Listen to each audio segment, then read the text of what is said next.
चलिए रुक करेंगे बड़ी खबर का। दिल्ली से बड़ी जानकारी आपको बता दें, आज शुरू होगा सदन का शीतकालीन सत्र। बड़ी जानकारी आपको बता रहे हैं, जहां पर सदन का शीतकालीन सत्र 20 दिसंबर तक चलेगा। प्रधानमंत्री महत्वपूर्ण विषयों पर अपनी बात रखेंगे। सत्र के पहले दिन सदन भवन परिसर में अपनी बात रखने वाले हैं। शीतकालीन सदन सत्र में दोनों सदनों की 19 और 9 बैठकें होंगी और लोकसभा और राज्यसभा की 19 और 9 बैठकें होंगी। 26 नवंबर को राज्यसभा और लोकसभा की बैठकें नहीं होंगी, क्योंकि 26 नवंबर को विधानसभा, ये भी आपको पता चले कि यहाँ पर सदन का वहां पर स्टॉप किया जाएगा, या फिर ये कहे कि संविधान दिवस 26 नवंबर को मनाया जाएगा, इसलिए बैठकें नहीं वहां पर आयोजित की जाएगी, क्योंकि सरकार ने सत्र में विचार करने के लिए सूची भी तैयार कर ली है। लेकिन ऐसे में देखिए, वक्फ संशोधन समेत 16 विधेयकों की सूची तैयार है और ऐसे में लोकसभा में 8, राज्यसभा में 2 विधेयक लंबित थे और ऐसे में पूरी सूची यहां पर तैयार है। शीतकालीन सत्र की शुरुआत आज से हो रही है, जिसमें हंगामेदार होने के आसार भी यहां पर नजर आ रहे हैं।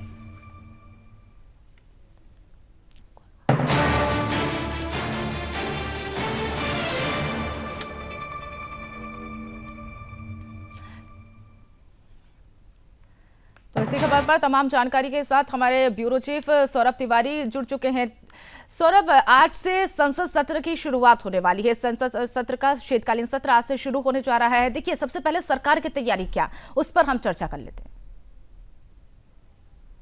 बता दूं आपको मनीषा कि आज से शुरुआत हो रही है शीतकालीन सत्र की। 20 दिसंबर तक ये चलेगा। देखिए, भले ही शीतकालीन सत्र है, लेकिन गर्मी वहां से संसद भवन से आपको दिखाई देगी।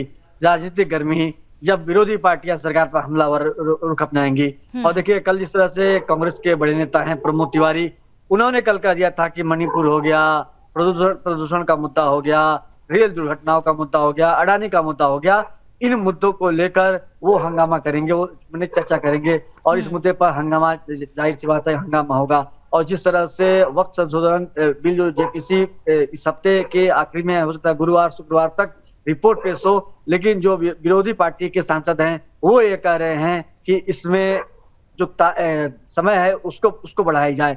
तो जाहिर सी बात है कि आज से शुरुआत होगी। अब से कुछ देर बाद प्रधानमंत्री नरेंद्र मोदी मीडिया को संबोधित करेंगे, अपनी सरकार की बताएंगे और सरकार विरोधी पार्टियों से अपील करेंगे कि आप लोग चर्चा करिए, सदन की कार्रवाई को चलने दीजिए। और जिस तरह से चुनाव हुए हैं, चुनाव में भारतीय जनता पार्टी जीती है, खासतौर से महाराष्ट्र में एक सुनामी आ गई है महाराष्ट्र में, और उसके बाद उनके हौसले बुलंद हैं। और जो उत्तर प्रदेश के उपचुनाव थे, उपचुनाव में भी जीते हैं। और जिस तरह से संभल का मुद्दा आपने देखा होगा, समाजवादी पार्टी भी सरकार को घेरने की पूरी कोशिश करेगी, इंडिया अलायंस पूरी तरह से घेरने की कोशिश करेगी, लेकिन सरकार कह रही है कि हम चर्चा के लिए तैयार हैं। और जाहिर सी बात है, जिस तरह से अडानी का मुद्दा हो गया अभी, और साथ में सरकार ने कह दिया है कि संबित पात्रा, आपने देखा होगा कि प्रेस कॉन्फ्रेंस में कह दिया कि राहुल गांधी को अगर कुछ हाथ में सबूत है तो वो कोर्ट क्यों नहीं चले जाते हैं।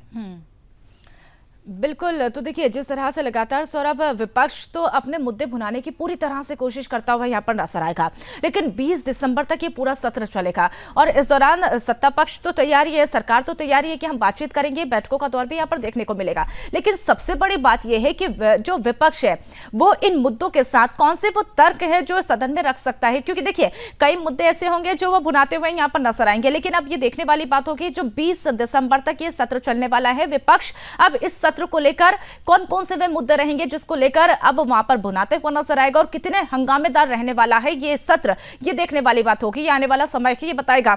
लेकिन फिलहाल आप हमारे साथ जुड़े, तमाम जानकारी साझा की, इसके लिए बहुत बहुत धन्यवाद। चलिए आगे बढ़ेंगे, बात करेंगे महाराष्ट्र को लेकर सूत्रों के हवाले से बड़ी जानकारी आपको बता दें, जहां पर महाराष्ट्र में 1 सीएम 2 डेप्यूटी सीएम का फॉर्मूला जारी रहेगा। महाराष्ट्र सरकार में बीजेपी के 22 से 24 मंत्री होंगे, यह हम आपको सूत्रों के हवाले से बता रहे हैं। ऐसे में यह भी आपको बताते चले कि शिवसेना के 10 से 12 और एनसीपी के 8 से 10 मंत्री होने की संभावना यहां पर जताई जा रही है। लेकिन आज दिल्ली आ सकते हैं एकनाथ शिंदे, देवेंद्र फडणवीस और अजीत पवार की बड़ी जानकारी आपको बता रहे हैं, जहां पर अब महाराष्ट्र में जहां पर सरकार के गठन को लेकर अब यहां पर चर्चाओं का दौर शुरू हो चुका है और इसी लिहाज से ये बड़ी जानकारी सूत्रों के हवाले से हम आपको बता रहे हैं, जहां पर 22 से 24 मंत्री हो सकते हैं। एकनाथ शिंदे, देवेंद्र फडणवीस और अजीत पवार आज दिल्ली आ सकते हैं।